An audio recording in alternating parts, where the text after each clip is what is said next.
کے ساتھ ہی کتنا بڑا علاقہ جو ہے اس زمین کا وہ اللہ تعالیٰ نے اس امت کے قدموں تلے رکھا ہے۔ اگر آپ نے نقشہ دیکھا ہو دنیا کا تو آپ کو معلوم ہونا چاہیے کہ شمال میں جو بہت بڑا یہ نظر آتا ہے سائبیریا روس کا علاقہ، یہ سب غیر آباد ہے۔ اس طرح شمالی امریکہ میں بھی کینیڈا سے اوپر بڑے بڑے آپ کو بر اعظم سے نظر آئیں گے، سب غیر آباد ہے۔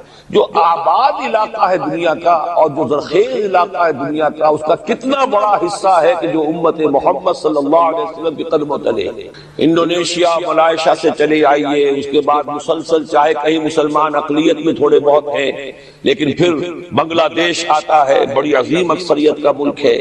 پھر بھارت میں اگرچہ اقلیت میں ہے لیکن 20 کروڑ مسلمان بھارت میں اس وقت ہے۔ پھر جو پاکستان سے شروع ہوا سلسلہ، افغانستان، ایران، چلتے جائیے ادھر ترکستان، چینی ترکستان، روسی ترکستان، پھر آگے چلیے عالم عرب، افریقہ کا پورا شمالی علاقہ، افریقہ کا تقریباً سارا وسطی علاقہ، یہ سب کیا ہے؟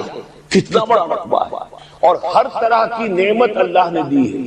اس میں نباتات بھی ہیں، اس میں معدنیات بھی ہیں، اور سب سے بڑھ کر آج کی دنیا میں جو اہم ترین شے ہے کہ پیٹرول جو ہے، تیل جو ہے، اس کے سب سے بڑے ذخائر وہ ہیں کہ جو مسلمانوں کے قدمے تلے ہیں۔ اتنی تعداد میں ہونے کے باوجود، اتنے وسائل کے پر بظاہر قابض ہونے کے باوجود، سوال یہ ہے کہ کیا آج دنیا میں امت مسلمہ کو عزت حاصل ہے یا یہ ذلیل ہے؟ اسے غلبہ حاصل ہے یا مغلوب ہے؟ اسے کوئی دنیا میں وقار حاصل ہے یا یہ بالکل بے وقار ہو کر رہ گئی؟ یہ بات ہے جو ہمارے سمجھنے کی ہے آج کیوں ذلیل کہ کل تک نہ تھی پسند، گستاخی فرشتہ ہماری جناب میں۔ اس وقت صورت یہ ہو چکی ہے، آپ کو معلوم ہے کہ ہر جگہ پر پسماندگی کا نشان مسلمان ہیں۔ ہمارے سارے وسائل پر دوسروں کا قبضہ ہے۔ ایک ہی شے رہ گئی تھی تیل، خلیج کا تیل، اس پر بھی آ کر امریکہ کی فوجیں ان کے سر پر بیٹھ گئی، سارا کا سارا تیل اب ان کے قبضے میں۔ ادھر خلیج کے دہانے کے دونوں طرف وہ اپنے مورچے بنا رہے ہیں تاکہ یہاں کسی کا داخلہ نہ ہو سکے۔ بڑے بڑے جتنے لوگ ہمارے ان سب کی دولت ان کے پاس ہے۔ کہنے کو تو سلطان اور برونائی دنیا کا امیر ترین آدمی ہے، لیکن دولت ہے کہاں اس کی؟ انویسٹڈ تو وہی ہے، اسی کے بینکوں میں ہے، انہی کی کمپنیوں میں ہے، کسی کے پاس کچھ نہیں ہے۔ سعودی عرب کے کوئی ڈالر ہے تو کہاں ہے؟ جیسے شہنشاہ ایران کا جو اثاثہ تھا، سرمایہ تھا، جو سارا کا سارا انہوں نے جو ہے وہ فریز کر لیا، تو یہ دولت تو ساری وہی ہے۔ کہنے کو ہے کہ آپ کے اکاؤنٹ میں اتنا روپیہ ہے، لیکن سوال یہ ہے کہ وہ اکاؤنٹ فی الواقع کس کے قبضے میں؟ پھر آپ کو معلوم ہے کس طریقے سے مسلمانوں کے ساتھ سلوک ہو رہا ہے۔ ہر جگہ پر جہاں چاہے جس طرح چاہے انہیں ستا لیں۔ اور ان میں بھی سب سے بڑھ کر جو بات میں آپ سے کہوں گا، آج دنیا میں جتنے بڑے پیمانے پر محمد عربی صلی اللہ علیہ وسلم کی توہین و تذلیل ہوئی ہے، پوری انسانی تاریخ میں نہیں ہوئی۔ رشدی نے کتاب لکھی، بدترین حملے کیے۔ کیا رنگیلا رسول کتاب تھی جو لکھی تھی کسی ہندو نے، جس کو کہ ایک مسلمان نے پھر خنجر بھونک کر اور ہلاک کر دیا تھا۔ وہ تو کچھ بھی نہیں تھی۔ اس کتاب کو رنگیلا رسول کو 100 سے ضرب دیجئے تو یہ کتاب بنتی ہے سیٹنک ورسز، اور وہ ملینز نہیں بلینز کی تعداد میں شائع ہوئی۔ اس کے خلاف احتجاج اگر کسی نے کیا ہے تو ان کے اوپر جوتے پڑے ہیں، ان پر ڈنڈے پڑے ہیں۔ پوری مغربی دنیا اس کے پیچھے آ گئی ہے، سپورٹ کیا ہے۔ لے کے ایک ملک نکلا ایران، اس نے کم سے کم یہ کہ اس کے قتل کا فتویٰ تو دیا، لیکن کیا کرے، قتل کرنے کی تو نوبت نہیں آئی۔ پورا عالم عیسائیت اس کی پشت پناہ ہے، اس کی مدد کر رہا ہے۔ یہ اتنی بڑی توہین محمد رسول اللہ صلی اللہ علیہ وسلم کی اور آپ کی ازواج مطہرات کی، اور یہ بظاہر ایک ایسے شخص کے ہاتھوں جس کا نام مسلمانوں کا سا ہے، اس کا اتنا بڑے پیمانے پر ہونا، اور پھر یہ کہ مسلمان 120 کروڑ ہونے کے باوجود کچھ نہیں کر سکتے۔ میں وہ چیزیں نہیں گنوانا چاہتا کہ 15 لاکھ جو ہیں وہ ہمارے افغان بھائی جو ہیں انہوں نے جانیں دی۔ فائدہ کس کو پہنچا تھا؟ حال امریکہ کو، کہ اس کی جو مد مقابل قوت تھی USSR وہ ختم ہو گئی۔ اسی طریقے سے جو کچھ کشمیر میں ہو رہا ہے، ہماری بے حمیتی، بے غیرتی کا عالم یہ ہے۔ ہم کچھ اندر خانے تھوڑی بہت کو مدد کر کے سمجھتے ہیں کہ ہم نے فرض ادا کر دیا، جبکہ فرض تو یہ ہونا چاہیے تھا کہ ہم براہ راست اعلان کرتے اور انڈیا کو الٹیمیٹم دیتے کہ سٹاپ دس بزنس، یا یہ کہ پھر ہم سے جنگ ہے۔ جنگ کا نتیجہ تو پھر اللہ جس کو چاہے دے گا، اگر انسان اللہ تعالیٰ پر اعتماد رکھتا ہو، توکل رکھتا ہو۔ اپنے موقف کی حقانیت پر بھی اسے یقین ہو، تو کم من فئۃ قلیلۃ غلبت فئۃ کثیرۃ تاریخ میں ہمیشہ ہوتا آیا ہے کہ چھوٹی قوتیں جو ہیں ان کو غلبہ اللہ نے عطا کیا ہے بڑی قوتوں پر، لیکن بے غیرتی کا عالم یہ ہے، بے حمیتی کا عالم یہ ہے، زبانی کلامی ہم سے بڑا ہمدرد کوئی نہیں مسلمانان کشمیر کا، جس لیڈر کو دیکھو بڑھ چڑھ کر بیان دے گا، لیکن عملاً ہم کیا کر رہے ہیں؟ یہ ساری صورتحال جو میں نے آپ کو بتائی ہے، ویسے تو اب یہ کہ اگر اس میں ایک خاکہ سا میں نے آپ کے سامنے رکھا ہے، اس میں رنگ بھروں تو ظاہر ہے کہ یہ پورا گھنٹہ اسی میں لگ جائے گا، لیکن جو اس کا اصل لب لباب ہے وہ یہ ہے کہ ہم اپنی جگہ بڑے خوش ہیں کہ ہم امت مرحوم ہیں، ہم تو امت محمد ہیں صلی اللہ علیہ وسلم، ہم تو اللہ کے پیارے ہیں، ہم اللہ کے لاڈلے ہیں، ہمیں اللہ کی شفاعت، ہمیں اللہ کے رسول کی شفاعت بھی ملے گی، جنت تو گویا کہ ہمارا پیدائشی مقام ہے۔ یہ سارے جو بھی ہمارے ذہنوں کے اندر ہیں خیالات، اور یہ جو ہمارے من گھڑت عقائد ہیں، آپ سوچئے کہ جب ہم جو آبجیکٹیو کنڈیشنز ہیں، گیون کنڈیشنز ہیں، جو سامنے کے حالات ہیں، ان سے جب تقابل کرتے تو معاملہ بہت مختلف ہے۔ یہ کیوں ہے؟ اصل میں سوال جب تک آپ اپنے سامنے نہیں رکھیں گے اس کا جواب جو ہے اب اس پر غور کیجئے، کیوں ہے؟ کیا اللہ تعالیٰ کو محمد الرسول اللہ کی عزت و حرمت پیاری نہیں ہے؟ کیا محمد الرسول اللہ اللہ کے پیارے نہیں ہیں، حبیب رب العالمین نہیں ہے؟ کیا اللہ تعالیٰ کو کفار سے زیادہ محبت ہے؟ کیا وجہ ہے؟ رحمتیں ہیں تیری اغیار کے کاشانوں پر، اور برف گرتی ہے تو بیچارے مسلمانوں پر۔ سائنس میں وہ آگے ہیں، مالیات پر ان کا شکنجہ کسا ہوا ہے پوری دنیا پر، تہذیب ان کی ہے، تمدن ان کا ہے، ہم تو ان کے کیمپ فالوورز ہیں، نقش قدم پر چل رہے ہیں، ہم تو ان کی صرف یہ کہ نقالی کر رہے ہیں۔ تو سوچئے وجہ کیا ہے؟ کیا اللہ کو کفر زیادہ پسند ہے اسلام سے؟ کیا اللہ کو محمد الرسول اللہ صلی اللہ علیہ وسلم کی عزت و حرمت کا کوئی خیال نہیں؟ سوچنے کی بات ہے۔ ظاہر بات ہے کہ ان سوالات کا جواب تو ہاں میں آپ نہیں دے سکتے، یقیناً ایسا نہیں ہے۔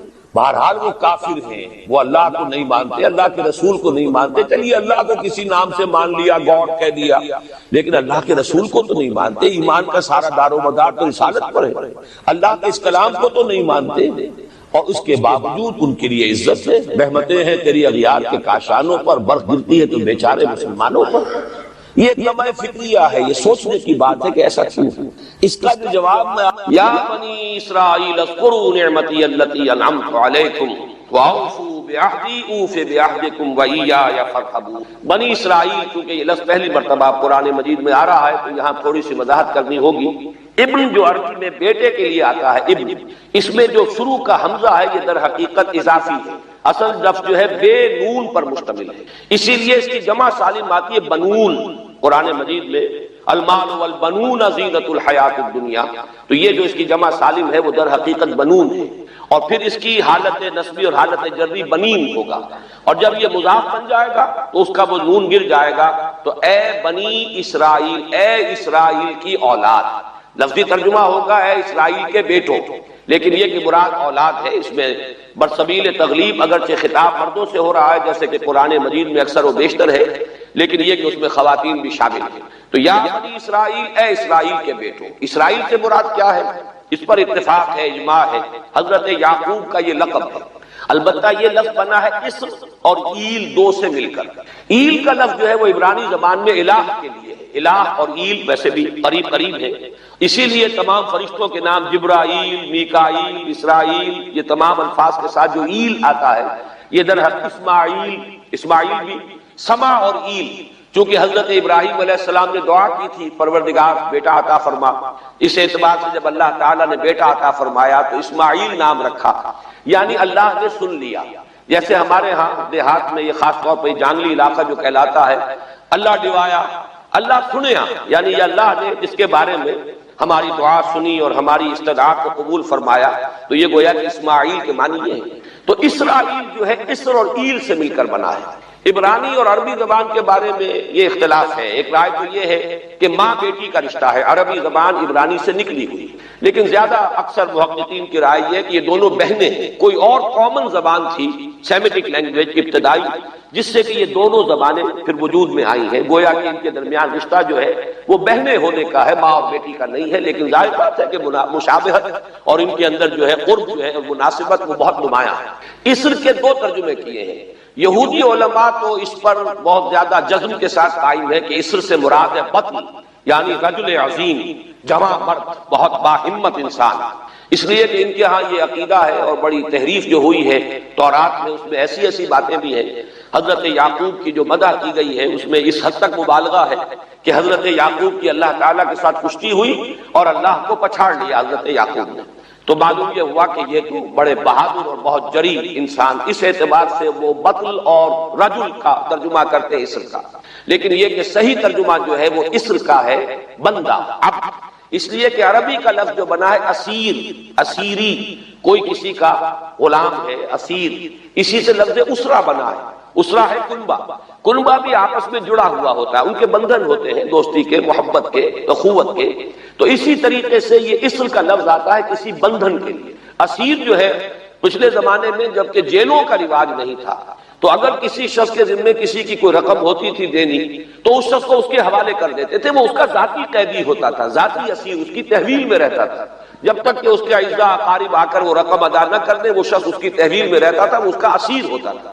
اس اعتبار سے غلام کے معنی میں یہ لفظ جو ہے مستعمل ہے، تو اسرائیل کا ترجمہ ہوگا عبداللہ۔ اذان تو میں عرض کر رہا تھا کہ اسرائیل کا ترجمہ ہوا عبداللہ، گویا کہ اب تک ہم نے یا بنی اسرائیل کا ترجمہ کیا اے اللہ کے بندے کی اولاد، مراد ہے حضرت یعقوب علیہ السلام۔ حضرت یعقوب حضرت اسحاق کے بیٹے، حضرت اسحاق حضرت ابراہیم علیہ السلام کے دوسرے بیٹے ہیں۔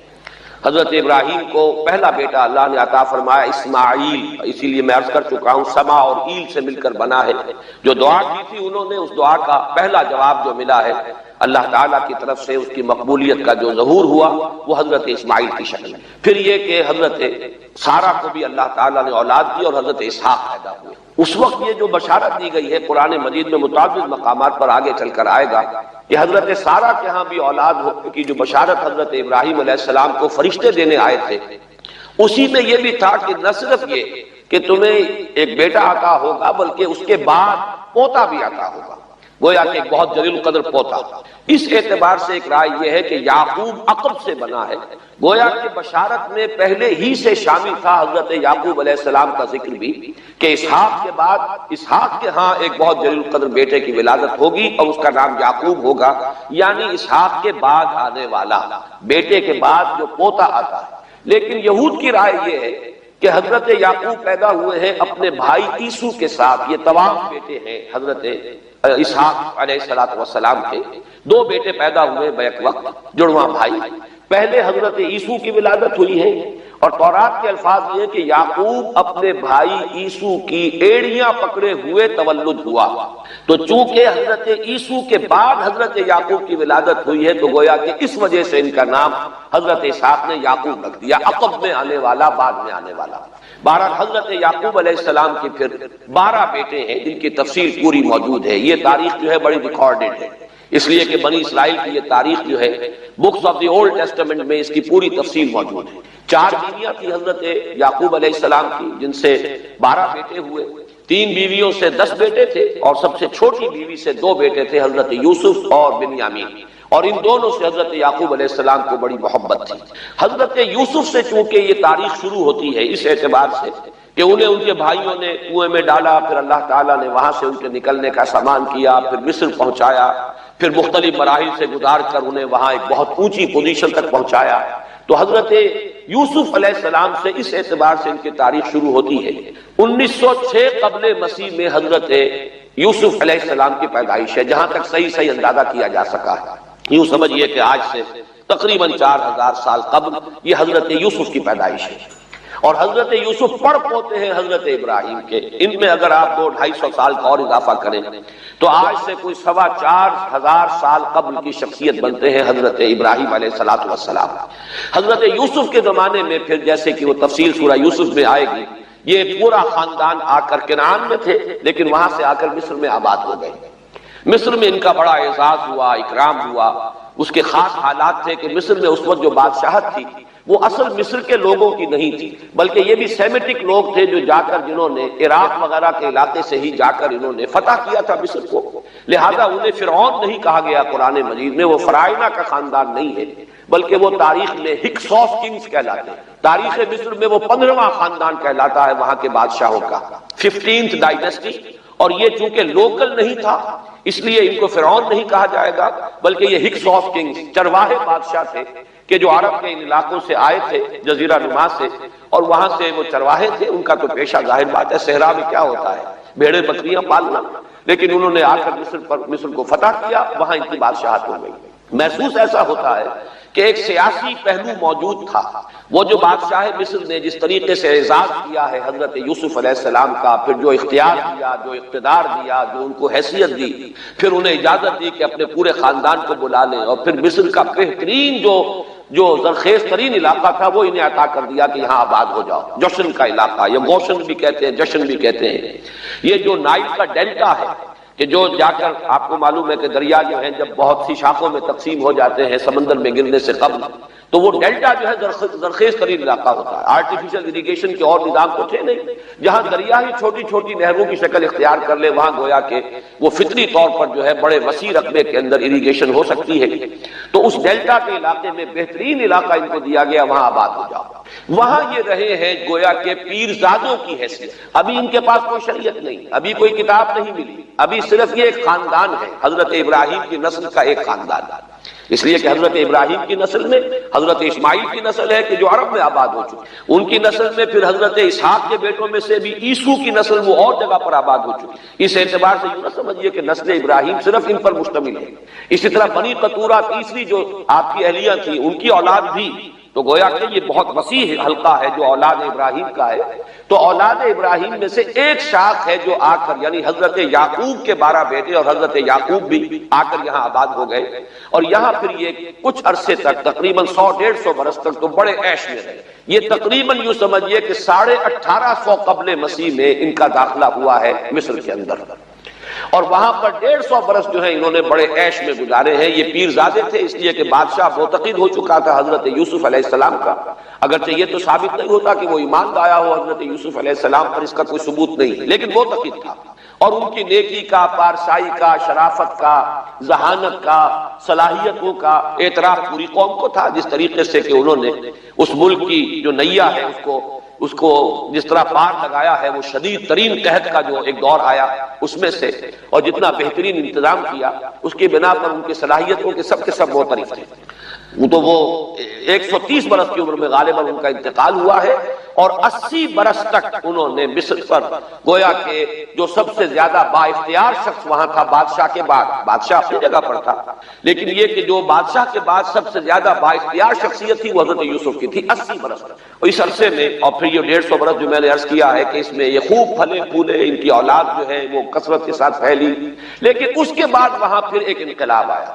اس انقلاب کو آپ کہیں گے جیسے کہ مختلف ممالک میں آتا ہے. اب سنز آف دی سوائل جو اس ملک کے رہنے والے تھے، اصل آبادی قبطیوں کی، انہوں نے بغاوت کی اور ہکسوس کنگز کو نکال دیا. وہ خاندان ختم ہو. جب وہ چلے گئے تو جو ہکسوس کنگز کے یہ گویا کہ بہت ہی منظور نظر تھے اور یہ مراعات یافتہ طبقہ تھا بنی اسرائیل کا، حضرت یعقوب کی اولاد کا، اب ان پر عتاب شروع ہوا، اب ان کا زوال آیا. تو یوں سمجھیے کہ تقریباً 400 برس اس کے بعد ان کے بڑی ہی شدت کے اور بڑی سخت غلامی کے رفتہ رفتہ اس میں شدت پیدا ہوتی گئی ہے.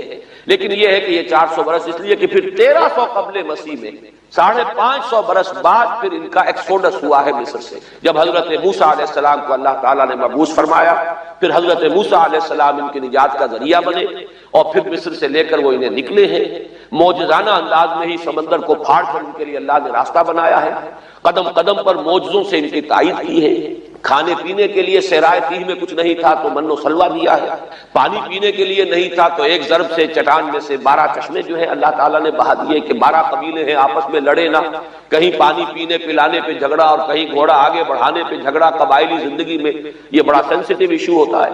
لہذا قد علم کل اناس مشربہم، ہر قبیلے کے لیے ایک گھاٹ معین ہو گیا، تمہارا چشمہ یہ ہے، تمہارا چشمہ یہ ہے. ایک ضرب سے 12 چشمے پھوٹ گئے. پھر انہیں وہاں کوہ طور کے قریب پڑاؤ ڈال کر ان کو وہاں چھوڑ کر حضرت موسیٰ علیہ السلام جو ہے اللہ تعالیٰ کی طلبی پر کوہ طور پر گئے ہیں، وہاں تورات عطا ہوئی۔ تو تورات کے عطا کیے جانے کے بعد اب سمجھیے کہ اب ان کی حیثیت ایک امت کی بن گئی، کتاب پر امت کی تشکیل ہوئی۔ یہ امت مسلمہ قرآن مجید کی بنیاد پر امت ہے۔ جب یہ کتاب دی گئی ہے، اس کی بنیاد پر ایک شریعت دی گئی ہے، کتاب دی گئی ہے، کتاب ہدایت ہے، تو اس نے امت کی شکل اختیار کی۔ یہی وجہ ہے کہ لفظ امت جو ہے قرآن مجید میں صرف مکی صورتوں کے اندر، مدنی صورتوں میں استعمال ہوا ہے۔ کنتم خیر امت اخرجت للناس، سورہ آل عمران میں، کذالک جعلناکم امۃ وسطا لتکونوا شہداء علی الناس ویکون الرسول علیکم شہیدا، یہ سورہ بقرہ میں آگے چل کر آ جائے گا۔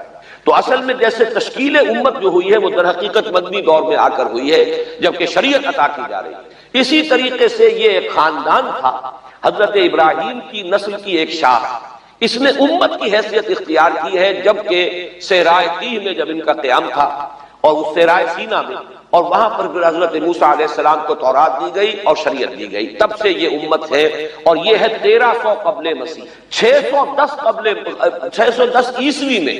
اب سمجھیے 1300 وہ جمع کیجئے، 610 یہ جمع کیجئے، 1910 برس بعد پھر حضور صلی اللہ علیہ وسلم پر قرآن مجید کی وحی کا آغاز ہوا، اور 622 میں حضور نے ہجرت فرمائی، اور اس کے بھی کوئی 2 سال یا 1 سال کے بعد جو ہے یہ آیات نازل ہو رہی ہیں جو ہم اس وقت پڑھ رہے ہیں۔ تو یہ سارا جو ہے تاریخی پس منظر ذہن میں رکھیے کہ یہ تقریباً 2000 برس کی تاریخ جو ہے ان کی بحیثیت امت۔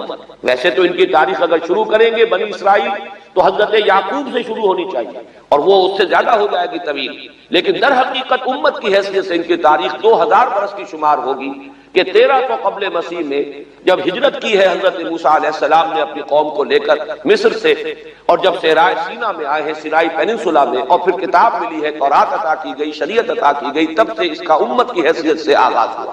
ایک بات اور نوٹ کر لیجئے، ان کو امت مسلمہ کیوں نہیں کہا گیا؟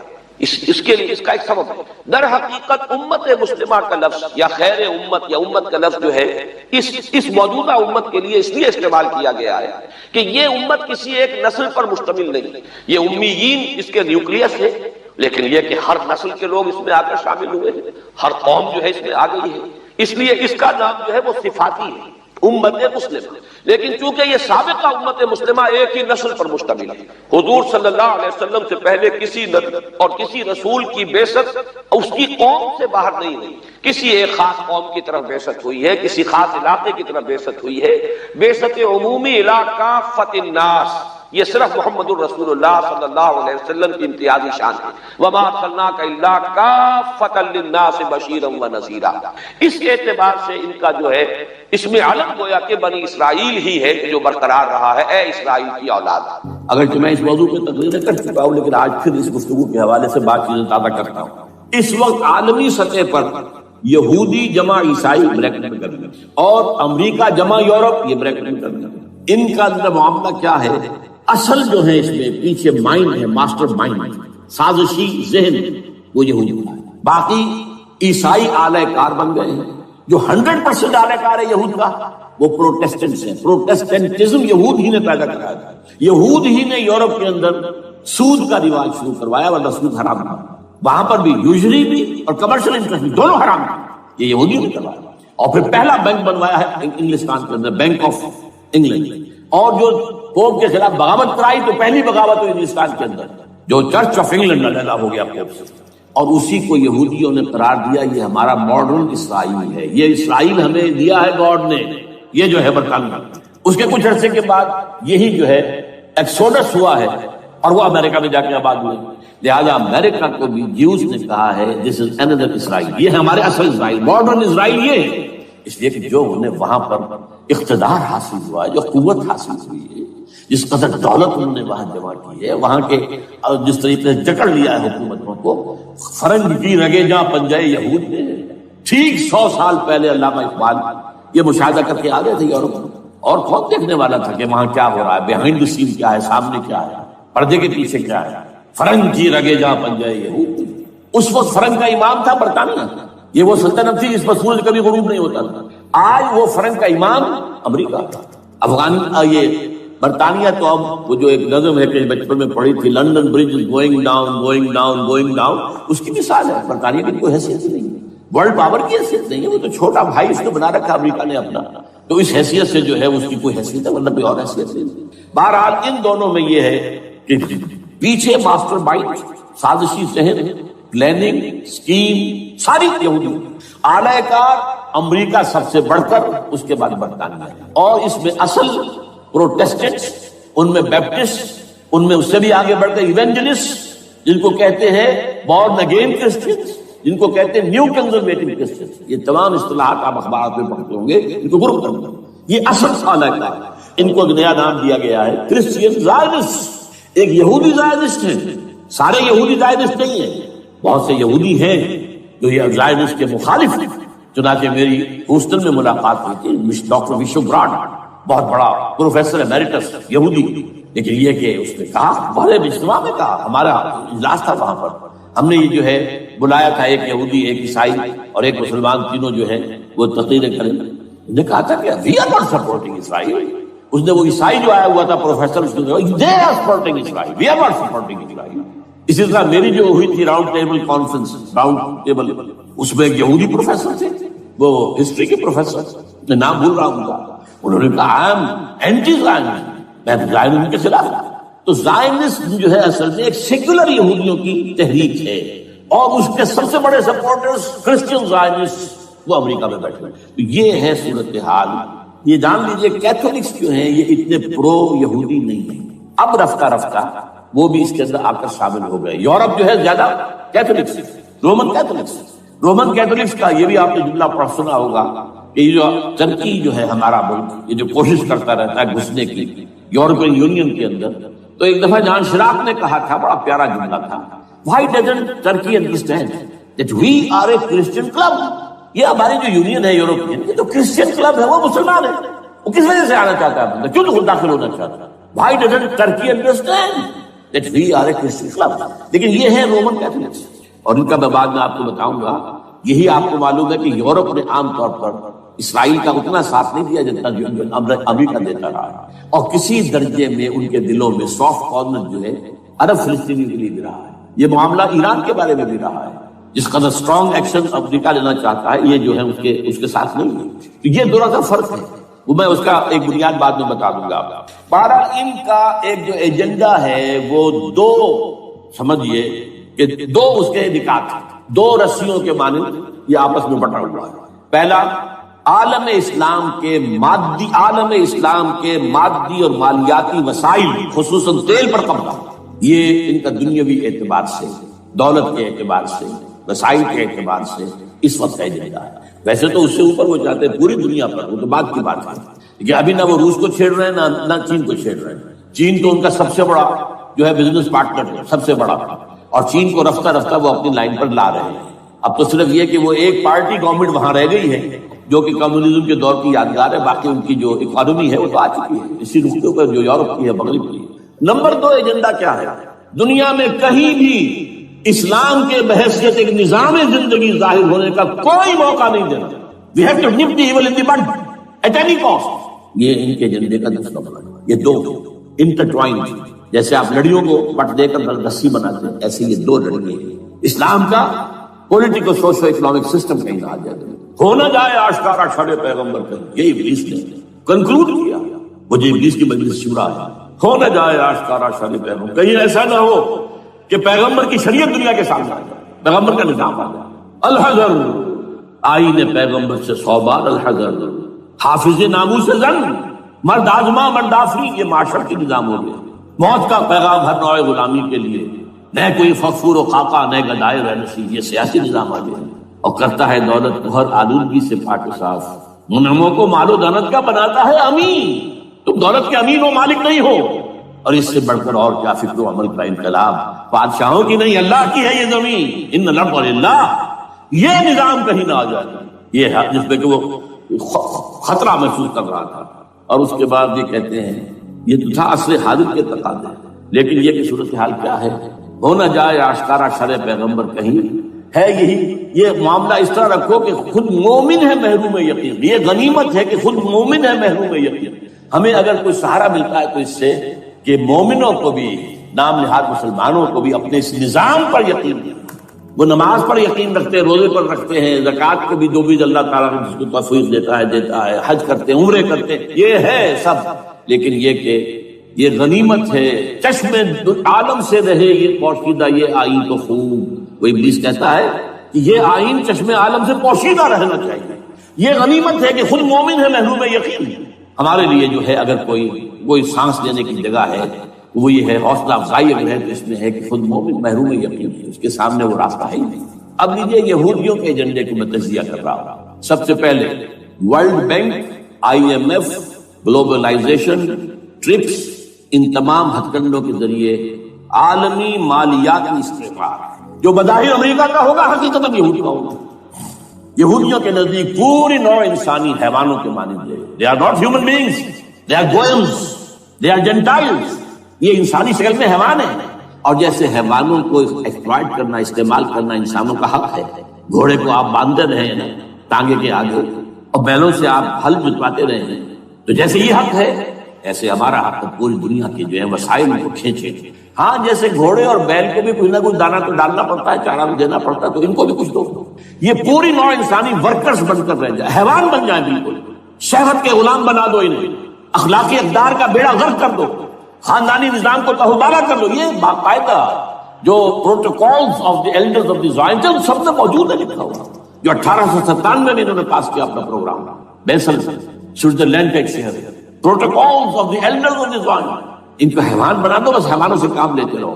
ہاں ان کی کمائی کا کچھ حصہ ان کے لیے چھوڑ دو، وہ بھی زندہ رہیں، وہ بھی آخر کام کیسے کریں گے، اور اصل جو ہے ملائی کھینچ لو اپنے اس نظام کے ذریعے سے۔ World Bank, IMF، stock exchange, TRIPS, globalisation, اس کے ذریعے سے عالمی مالیاتی استعمار۔ نمبر 2 ایک ہے ان کا ایجنڈا، یہ تو عالمی ہے۔ دوسرا ایجنڈا کیا ہے؟ وہ لوکل، وہ کیا ہے؟ گریٹر اسرائیل کا قیام، جس میں مصر کا سارا زرخیز علاقہ شامل ہوگا، جو ڈیلٹا کا علاقہ کہلاتا ہے، جہاں کے اس وقت کے بادشاہ نے، حضرت یوسف علیہ السلام کے زمانے کے بادشاہ نے، وہ فرعونہ کے خاندان میں سے نہیں تھا، وہ عرب تھا۔ عربوں ہی سے کسی وقت کوئی قوم آئی تھی جو کبھی مصر پر قابض ہو گئی تھی، اس نے حضرت یوسف کے خاندان کو لا کے وہاں آباد کیا، بہترین جشن کا علاقہ کہلاتا ہے، بہترین۔ وہ کہتے ہیں ہمارا ہے، ہم رہے وہاں پر کئی سو برس تک رہے، عراق ہمارا ہے، وہاں ہمیں قید میں رکھا گیا، نبوکدنضر دے گیا تھا۔ عرب کا شمالی حصہ جو ہمارا ہے، وہاں خیبر میں یہودی قلعے تھے، اور وہاں مدینے کے اندر جو ہے 3 قبیلے یہودی تھے جنہیں محمد نے صلی اللہ علیہ وسلم وہاں سے نکال پار کیے تھے۔ یہی جارڈن، یہ ترکی کا بھی کچھ حصہ ہمارا ہے، باقی پورا لبنان اور پورا فلسطین، یہ سب اس کے اوپر بنے گا ایک گریٹر اسرائیل، جیسے لوگ کہیں گے۔ اور اس کے لیے ضروری ہے ایک بہت بڑی جنگ، ایسے آسانی سے نہیں ہو جائے گا۔ آرمگیڈون، جس کو حضور نے فرمایا الملحمۃ العظمیٰ، الملحمۃ الکبریٰ، بہت بڑی جنگ، جس کی خوفناکی اور تباہناکی کا اندازہ اس سے کیجیے۔ حضور فرماتے ہیں کہ اگر ایک باپ کے 100 بیٹے یا ایک دادا کے 100 پوتے ہوں گے تو ان میں سے 99 ختم ہو جائیں گے، ایک بچے گا۔ اور ایک جگہ فرماتے ہیں اتنی اموات ہوں گی، اتنی لاشیں ہوں گی کہ ایک نفاست پسند پرندہ جو ہے، جو گندگی پہ نہیں اترنا چاہتا، ایک تو ہے یہ کوے، چیلیں، گیدڑ، وہ تو گندگی ہی کی تلاش میں مردار کھانے کے لیے، وہ تو لاشوں کو نوچ رہے ہوں گے، وہ پرندہ جو ہے نفاست پسند پرندہ، وہ نہیں اتر سکے گا، اڑتا اڑتا چلا جائے گا، لیکن لاشوں کا سلسلہ ختم نہیں ہوگا، یہاں تک کہ تھک ہار کر لاشوں پر گر جائے گا۔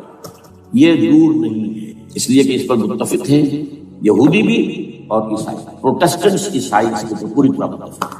آرمگیڈون، جسے آپ 3rd ورلڈ وار کہہ لیں، الملحمۃ العظمیٰ کہہ لیں، الملحمۃ الکبریٰ کہہ لیں، حضور کے الفاظ میں یہ آئے گا۔ اس کے نتیجے میں گریٹر اسرائیل بنے گا۔ نمبر 3 پھر بنے گا 3rd ٹیمپل، جو ٹائٹس نے گرا لیا تھا 70 میں، سن 70 عیسوی، جسے گرے ہوئے کتنا عرصہ ہو گیا؟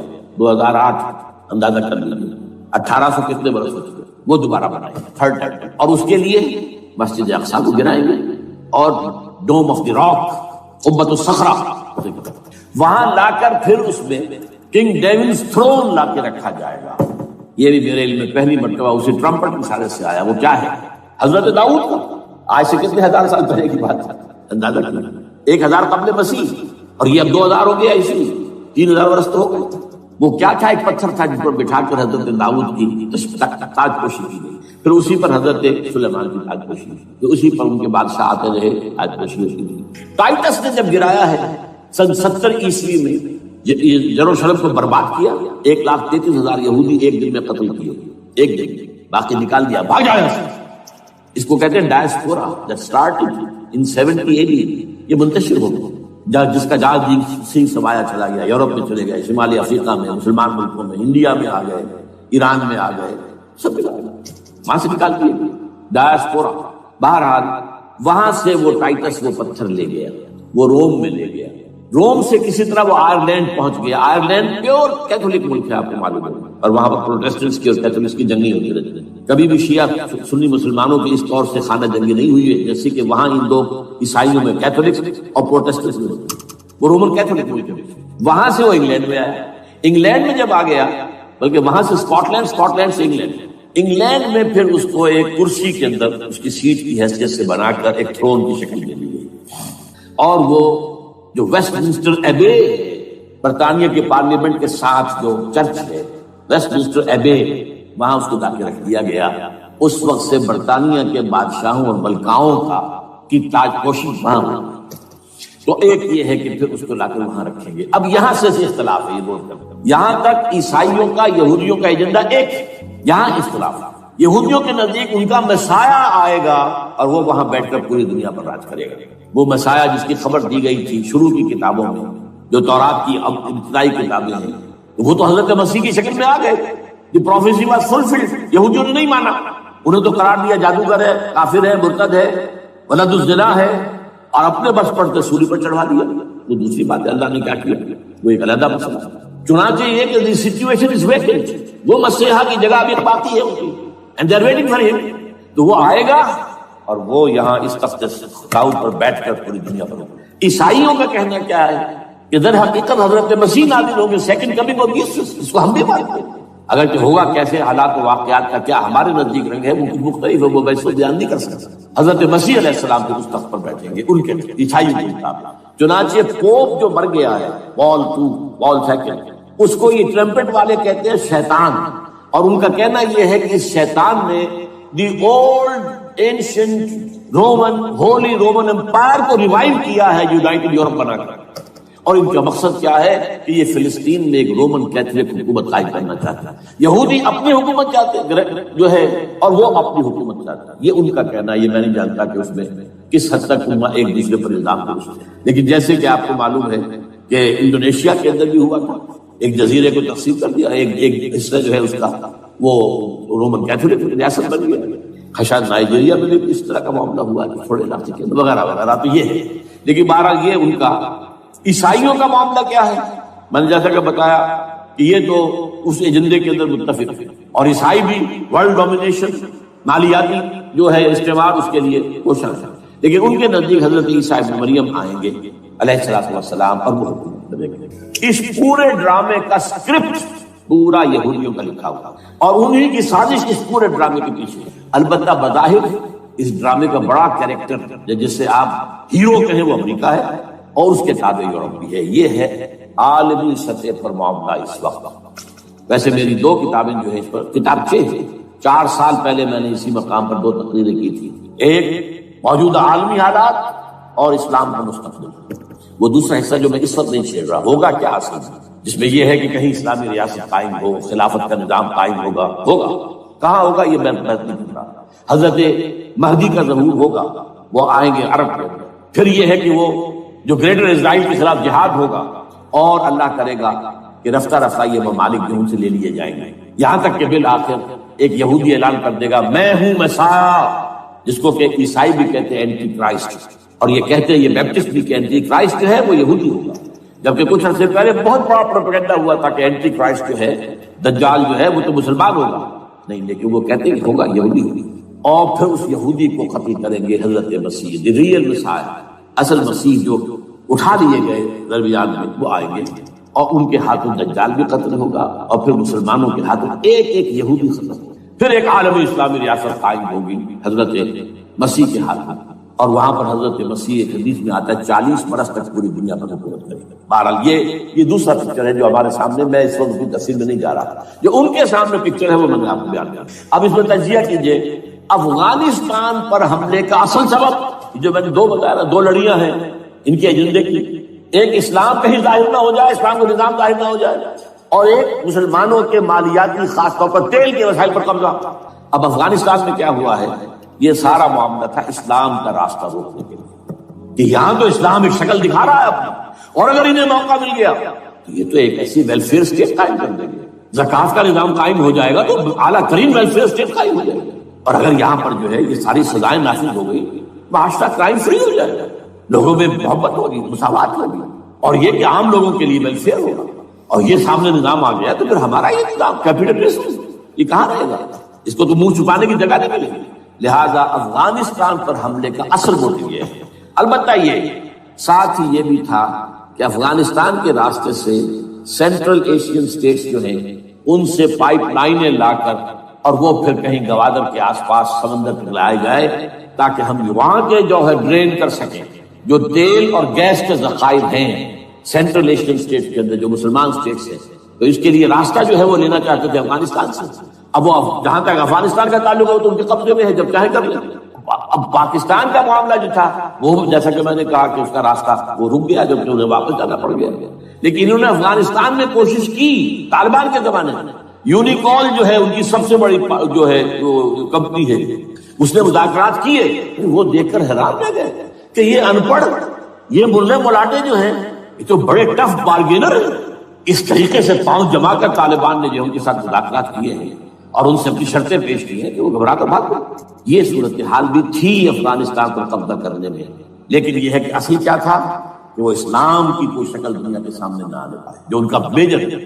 اسی لیے پورا عالم کفر جمع ہے، امریکہ، یورپ، روس، چین، سب جمع، بھارت تو ہی ہے، یہ سب جمع۔ آپ نے یاد ہوگا جب لال مسجد کا حادثہ ہوا ہے اور ہمارا یہ بدبخت اور بدمعاش انسان اس نے صرف خود جان بوجھ کر اسے بڑھایا، ایک پھنسی کو گھوڑا بنایا، اس نے پھر شگاف کیا اور شاباش لی ہے۔ امریکہ سے شاباش آ گئی، نیٹو سے شاباش آ گئی، رشیا سے شاباش آ گئی، چائنا سے شاباش آ گئی۔ وہ چونکہ محسوس کر رہا تھا کہ اندرون ملک تو میری اب کشتی ڈگمگا رہی ہے، ڈاواڈول ہے، I have to have more support from outside اور for that I have to do it۔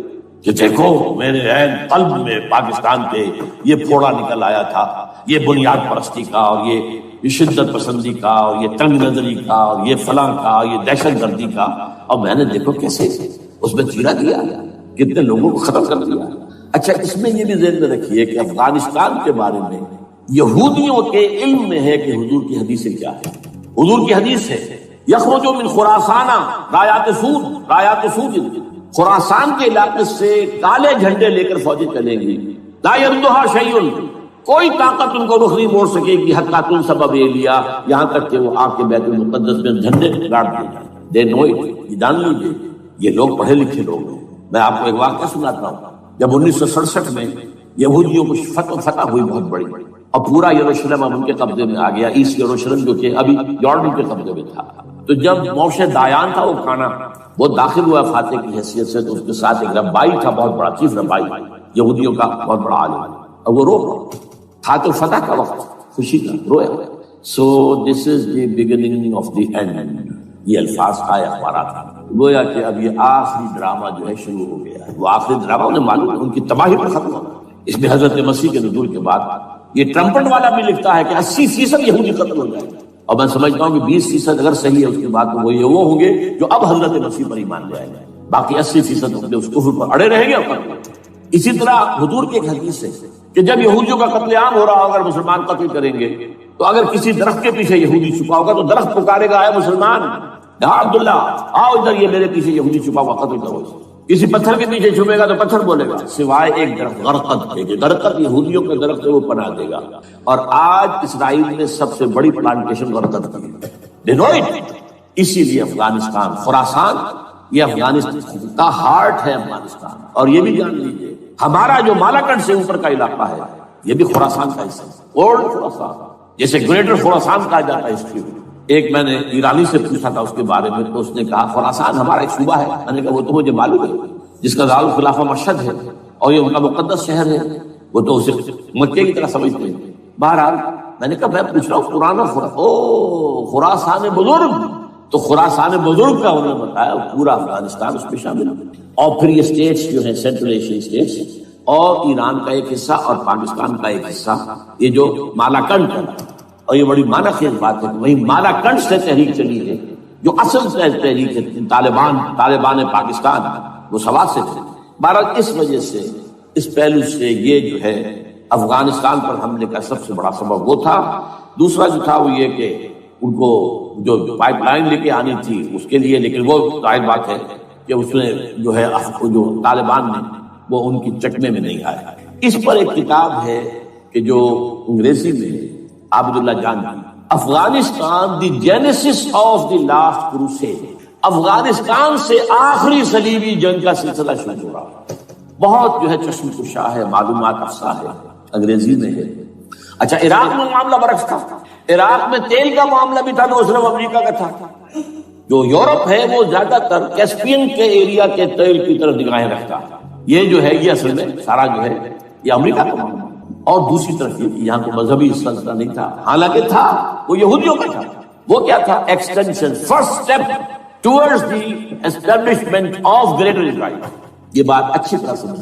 یہاں پہ تیل کا معاملہ بھی میں نے کہا تھا دو لڑیاں ہیں جو چل رہی ہیں۔ تیل کا معاملہ یہاں خاص طور پر عراق کے اندر زیادہ، افغانستان میں بہت کم، لیکن یہ کہ یہاں پر بھی جو اصل ہے بیہائنڈ دی سین، جو اصل چیز کیا ہے کہ گریٹر اسرائیل کے قیام کی طرف پیدا کرنا۔ میں یاد دلاتا ہوں آپ کو کہ فرسٹ گلف وار ہوئی تھی جس میں عراق کا بھرکس نکال دیا گیا تھا، اس کے اختتام پر کہا تھا شوارٹز کرافٹ جو ان کا کمانڈر ان چیف تھا الائڈ فورسز کا، اس نے صاف کہا تھا، مجھے آج تک ایک لفظ یاد ہے، we fought this war for the protection of Israel. اور اب جو ابھی ہوا معاملہ، جب صدام گرا ہے، اس کا مجسمہ بھی گرا ہے، تو اس کے بعد وہ شخص، وہ بدبخت، وہ خبیث جو ابھی پڑا ہوا کومے میں، شیرون نے کہا تھا ان قریب عراق پر ہماری حکومت ہوگی۔ اور اس سے پہلے تو ہم صرف عراق میں سے یوفریٹس تک کا علاقہ مانگتے تھے، دریائے فرات تک کا، اب ہمارا مطالبہ یہ ہے کہ ہم تو در حقیقت دجلہ تک جائیں گے، دجلہ، تاکہ پورا کا پورا جو فرٹائل جو دو آبا ہے دجلہ اور فرات کے درمیان کا بہترین علاقہ، وہ سارا ہمارے پاس۔ اس سے آپ اندازہ کر لیجیے کہ یہ دونوں چیزیں جو ہیں دونوں جگہ موجود ہیں۔ وہاں مذہبی زیادہ ہے افغانستان کا، لہذا یہاں بہت بڑی جو ہے کولیشن بن گئی۔ عراق میں تو وہ کولیشن نہیں بن سکتی، یورپ بھی ساتھ نہیں آیا، یورپ بھی ساتھ نہیں آیا، امریکہ ہے ٹو گو اٹ الون، اسے کرنا پڑا۔ زیادہ سے زیادہ کوئی ٹوکن، آسٹریلیا کا کوئی ٹوکن معاملہ، جو ہے برطانیہ کا کچھ شاید ٹوکن ٹائپ جو ہے، وہی یہ کامن ویلتھ پرانی جو ہے چلی آ رہی ہے، اس میں شاید کینیڈا کا، باقی تو کوئی۔ یہ جو آل ورلڈ کولیشن بنی تھی وہ افغانستان کے خلاف کیوں ہے؟ یہاں سے اسلام کی ریسرجنس کا اندیشہ ہے۔ یخرج من خراسان رایات سود لا يردها شیء حتی تنصب ایلیا۔ حضور کے زمانے میں ایلیا جو ہے وہ کن کے قبضے میں تھا؟ عیسائی۔ اس کے بعد ہمارے قبضے میں آیا، لیکن پھر کروسیڈرز نے ہم سے لے لیا تھا، اور 88 برس وہ عیسائیوں کے پاس تھا، 1099 عیسوی سے لے کر 1187 تک۔ اب پھر یہود کا قبضہ ہے، پہلے عیسائیوں کا تھا، اب یہود کا۔ اب ان سے لینا واپس، پہلی مرتبہ بھی عرب نہیں لے سکے تھے، کھونے والے عرب تھے، واپس لینے والا کرد تھا، صلاح الدین ایوبی رحمۃ اللہ۔ اب بھی کھونے والے عرب ہیں، مصر اور شام اور اردن، تینوں کا مقابلہ کیا اس نے اسرائیل نے، اور قبضہ کیا پورے ویسٹ بینک پر، گولان ہائٹس پر، سینائی پیننسولا پر، اور یہ کھو دیا ہم نے اپنے ہاتھ سے۔